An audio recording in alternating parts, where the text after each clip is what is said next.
9/5। जब इस तरह के आपके पास क्वेश्चंस आ जाएं तो आप उनको कैसे सॉल्व करोगे? तो इस तरह के क्वेश्चन सॉल्व करने के लिए आपका पहला स्टेप क्या होता है? Cross multiplication. क्या होता है? Cross multiplication. क्रॉस का मतलब यहाँ क्रॉस लगा, ठीक है? क्रॉस लग गया। अब देखो 4 को 9 से मल्टीप्लाई करना है और 3 को 5 से मल्टीप्लाई करना है। अब क्या करेंगे? 3 को मल्टीप्लाई बाय 5 करेंगे। बीच में साइन कौन सा है? प्लस का, तो क्या रखेंगे? प्लस का साइन एज इट इज रहेगा। फिर 9 को किससे मल्टीप्लाई कर देंगे? 4 से। और नीचे अभी अपान में भी है हमारे पास, ठीक है? तो क्या करेंगे? 4 मल्टीप्लाई बाय 5। अब इसको इससे मल्टीप्लाई करना होता है, ठीक है? अब आगे चलते हैं। 5 3 जा कितना होता है? 15 प्लस 9 4 जा 36 अपान 4 5 जा 20, ठीक है? अब हम इसको क्या कर देंगे? ऐड कर देंगे। तो कितना आ गया? 5 को प्लस कर दो किसके साथ? 6 के साथ, ठीक है? तो क्या आएगा? 5 और 6 कितने हो गए? 11, ठीक है? 1 कैरी, ठीक है? 3 और प्लस 1 कितने हो गए? 4 और हमारे पास 1 कैरी था, ठीक है? तो वो कितने हो गए? 5 अपान 20, 5 अपान 20, ठीक है? अब देखें क्या ये नंबर किसी से भी डिवाइड हो रहा है? नहीं हो रहा है ना, ठीक है? ये आपका आंसर है। ये क्या रहेगा? आंसर रहेगा। समझ आई? ये हुए हमारे पास प्लस वाले क्वेश्चन। अब हम करते हैं, अगर बीच में साइन यहाँ पे याद रखना प्लस का हो या माइनस का हो, प्लस का हो या माइनस का हो, तो आपके सामने सेम मेथड आपने यूज करना है, ठीक है? क्रॉस मल्टीप्लिकेशन करनी। क्या करनी है? Cross multiplication. अभी हम एक एग्जांपल लेते हैं किसकी? माइनस वाले की, ठीक है? 9/5 माइनस 6/3 माइनस 6/3। जब इस तरह के क्वेश्चंस आ जाएं, बीच में यहाँ पे प्लस हो या फिर क्या हो? माइनस हो, तो आपने क्या करना है? Direct cross multiplication. क्या करनी है? क्रॉस मल्टीप्लिकेशन, ठीक है? अब कर दो क्रॉस मल्टीप्लिकेशन,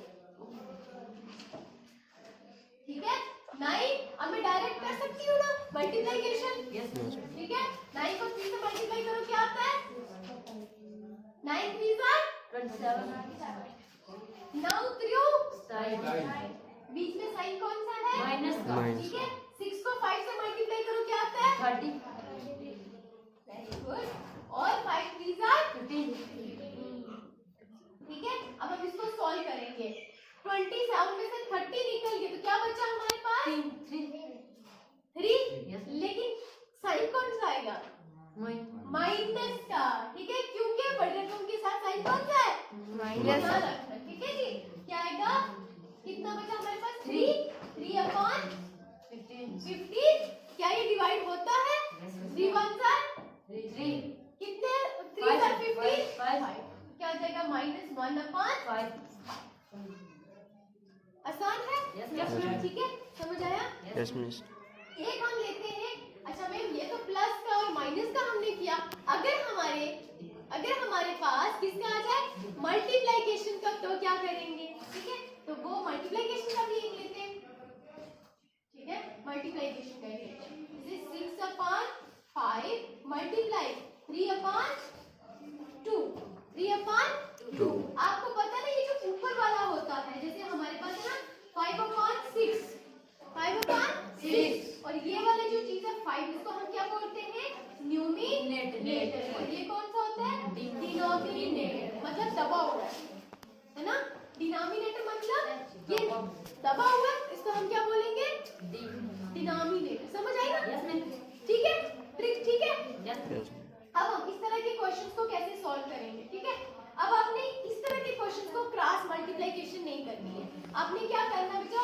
जो आपका है न्यूमिनेटर, उसको न्यूमिनेटर के साथ कर दो मल्टीप्लाई, ठीक है?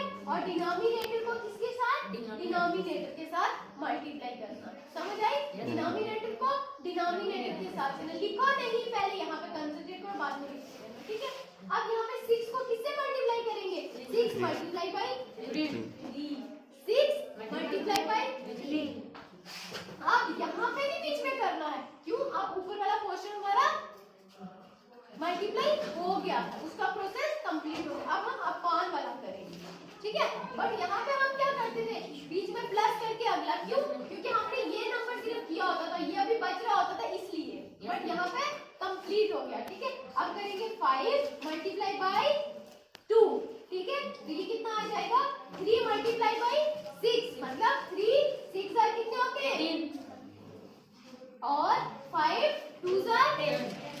ये अभी 2 से हमारा डिवाइड हो जाएगा। यहाँ कितना आ जाएगा? 9, और यहाँ कितना आ जाएगा? 5। तो क्या आ गया? 9/5। ये हमारा आंसर मिलेगा। किसके केस में? मल्टीप्लिकेशन के केस में। एक डिवाइड वाला लेते हैं। डिवाइड में हमने क्या देखना है? देखना 5/4 डिवाइड बाय, यहाँ पे बीच में क्या है? डिवाइड का साइन है, और यहाँ पे है 1/, यहाँ पे 3/6 कर देना, 3/6, बट बीच में साइन है डिवाइड। तो क्या करेंगे? जब ऐसे साइन होते हैं तब हम क्या करते हैं? जब डिवाइड का क्वेश्चन आ जाए, बीच में आपके पास डिवाइड का साइन आ जाए, तो है कुछ पता क्या करते हैं? सबसे पहले इसको सिंपल करने के लिए हम क्या करेंगे? 5/4 लिखो एज इट इज, जैसा लिखा, बीच में मल्टीप्लिकेशन डाल, क्या कर दो? बीच में मल्टीप्लिकेशन का साइन डाल दो, ठीक है जी? अब जब हम डिवाइड से मल्टीप्लिकेशन की तरफ मूव करते हैं, ध्यान रखना, तो क्या करते हैं? डिनोमिनेटर बन जाता है न्यूमिनेटर, और न्यूमिनेटर बन जाता है डिनोमिनेटर। समझ आई? तो क्या होगा? डिनोमिनेटर न्यूमिनेटर की जगह आएगा, और डिनोमिनेटर न्यूमिनेटर की जगह आएगा। तो क्या आ जाएगा? 6/3। अब ये वाला तो हम कर चुके हैं कि किस तरह से मल्टीप्लिकेशन होती है। इसको हम क्या करेंगे? 5 को 6 से मल्टीप्लाई कर देंगे, तो क्या आएगा आंसर? 6×30, 3, ठीक है? अब 4 को 3 से मल्टीप्लाई करो, 4 3 जा कितना होता है? 12। अभी देखिए ये हमारा किससे जा रहा है? 2 से भी जा रहा है, और 3 से भी जा रहा है। 2 से कैसे चेक किया आपने? लास्ट डिजिट हमारे पास कौन सा है? 0, और यहाँ पे क्या है? 2 है। तो हमें पता है 2 से कौन से नंबर मल्टीप्लाई होते हैं? डिवाइड होते हैं। 2 से वही नंबर डिवाइड होते हैं जिनके लास्ट पे क्या होता है? 0 होता है, 2 4 6 और 8 होता है, वो नंबर 2 से डायरेक्ट डिवाइड हो जाते हैं।